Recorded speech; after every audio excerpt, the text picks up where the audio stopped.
Hey, everybody.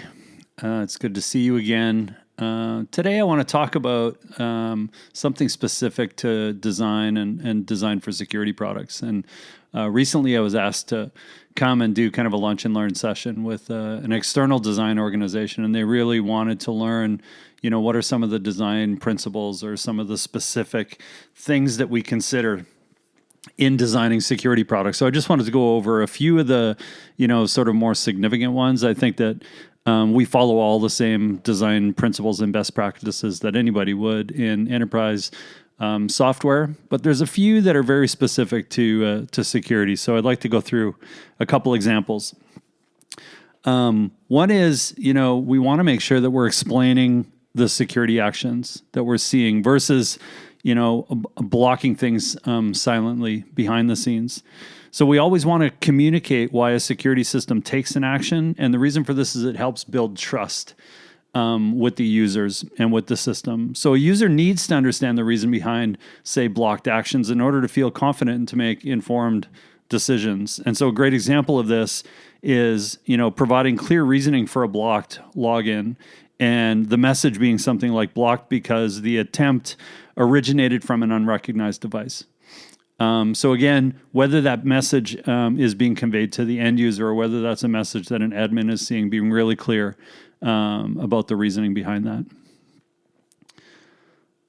that. Sort of building on that, and focusing on language and the language that we use, it's really important that we humanize security language. And this really relates to the importance of content design in all of our design practices. So humanizing security language versus using jargon or technical terms. We want to be able to really replace technical jargon with accessible, user-friendly language to make sure that users and admins understand and are engaging appropriately with our security tools. So why is this important? Obviously, most users are not, I shouldn't say most users. Many users are not security experts. Right now, it is really challenging for customers to find security professionals and networking professionals. And so, being really clear with our language, making it approachable, it's important because it reduces confusion and ultimately errors. And errors lead to insecurity, and sort of opportunity for vulnerability in our products.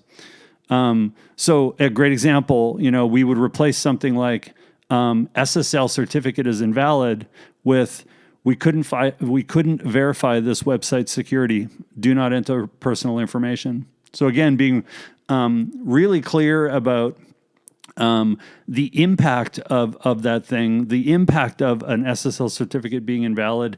It may be important to include the specific technical details somewhere in there, but the focus for the user should be on the humanized language. Man, an important thing that I don't think I see enough in products is building for recovery and not just prevention. So obviously our products are built to prevent breaches, prevent attacks, prevent malicious activity, but more and more, I think everybody recognizes that bad things will happen and we need to be able to recover from them really quickly. So we want to make sure that we're equipping users and admins with the tools to recover really quickly from any incident that occurs. A great example of this would be something like providing a reset all passwords feature for admins. That can be taken, an action that can be taken really quickly in case of emergency, so to speak. We want to really focus on role-based customization. This is really, really important and something that we're focusing on a lot right now as we develop our security platform.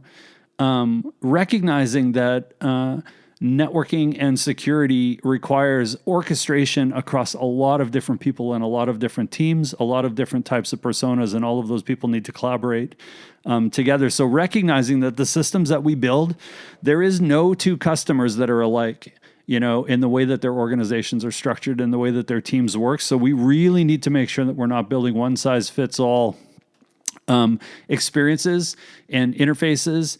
We need to be tailoring our security tools to meet the needs of specific roles whether those be end users or admins or auditors, and understanding how all of those roles need to collaborate with one another. Another one that I think is really important to focus on is this notion of visualizing risk, not just data. This is an area where I see teams they naturally want to build dashboards and products that surface all sorts of data and information, and often we're surfacing as much data as we can. We're surfacing the data because we have the data and we can surface it and we can show it. However, this often does not help us understand insights from that data, and usually the insight that we want to get is to understand the risk or the vulnerability. So we want to make sure that we're trying to use visualizations to help users and admins understand their security risk quickly and intuitively. Why is that important? Like I said, cutting through the noise of the data is critically important, and visual tools and visualizations really help reduce the cognitive load and improve decision making for admins, especially in high pressure situations. So you can imagine when something is going wrong and people need to act quickly and decisively, the better presented the information, the more easy it is to understand, the better. We're working on some incredibly exciting design concepts around incident comprehension, and the goal is for somebody to be able to look at the data and understand exactly what's going on in 15 seconds or less. That's a challenging goal, but one that I'm excited that we're going to achieve. Related to that is this notion of alert fatigue and the need that we really have to reduce alert fatigue, versus this sort of knee-jerk reaction of just pumping events out and alerts out for everything that's happening in the system. Our customers and our users are drowning in alerts.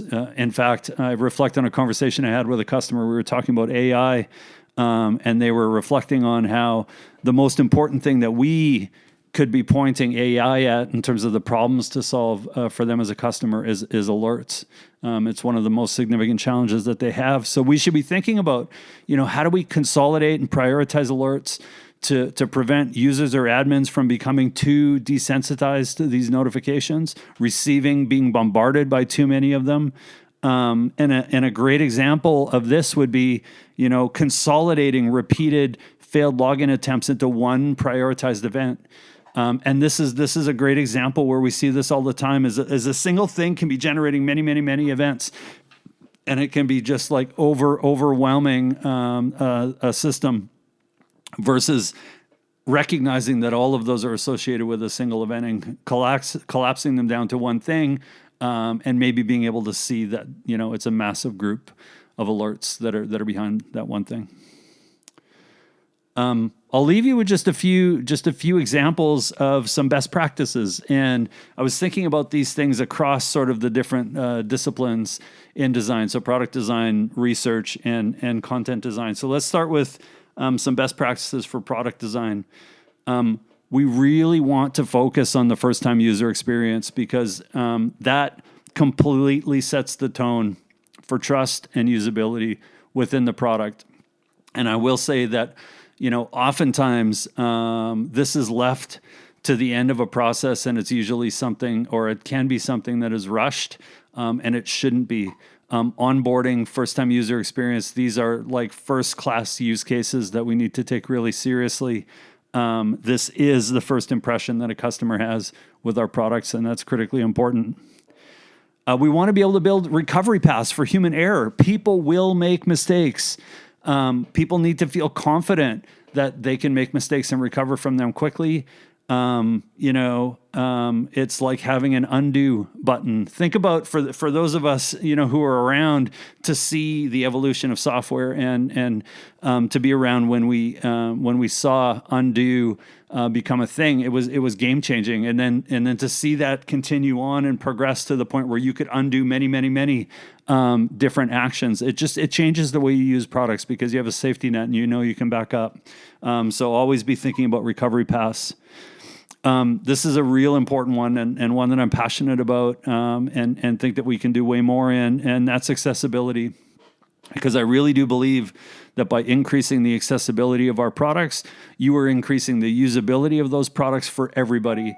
And the more usable our security products become, the more secure they become. So again, I think that we often don't prioritize accessibility and think of it as something that applies to the fringe, and that's something I challenge everybody to think differently about. We also want to focus on research. So some of the things to consider for research teams: make sure that you're testing with less experienced users. Oftentimes when we're finding opportunities to talk to customers, is focused on expert users, and we want to make sure that recognize that many organizations do not have expert users, and they are trying to use these tools, and we need to understand their experiences and perspectives as well. Context is incredibly important, and this is difficult to do because we don't often have the ability to travel and visit customers, but we should be trying to go and observe users in their sort of natural environment, and witnessing them using our tools in the context of the other tools that they use, and not just in isolation. This is an important one. We need to understand emotion, and the emotion that users and customers are feeling as they use our products, because if we can understand that in situations users are dealing with fear and stress and anxiety, I guarantee it's going to really influence the way that we're approaching design for particular workflows in order to reduce that anxiety and recognize that some of these workflows need to be really, really simple. And then, as I mentioned earlier, understanding how the different personas need to collaborate with one another. This is an important element that I think we can do a better job building into our products. And then lastly, content design and content strategy. We want to write for trust and not fear. I think in security products, too often we're trying to scare people. And we want to enable people and build trust and let them know that we have their back. Every word matters. Lack of clarity in terms of words and terminology leads to mistakes, and mistakes lead to less secure products. We want to use human language over technical jargon, like we said before. And not all users need all the details. So, in terms of content strategy and content design, recognizing that progressive disclosure is an incredibly important part of what we do. So I hope that's useful. I hope it answers the question of what are some things that we need to consider when designing for security products in particular. I'd love to hear your feedback, and if you use security products, let me know what you think about these things, if I've missed anything important, or if there's anything that you would add. And thanks again for watching, and we'll see you soon.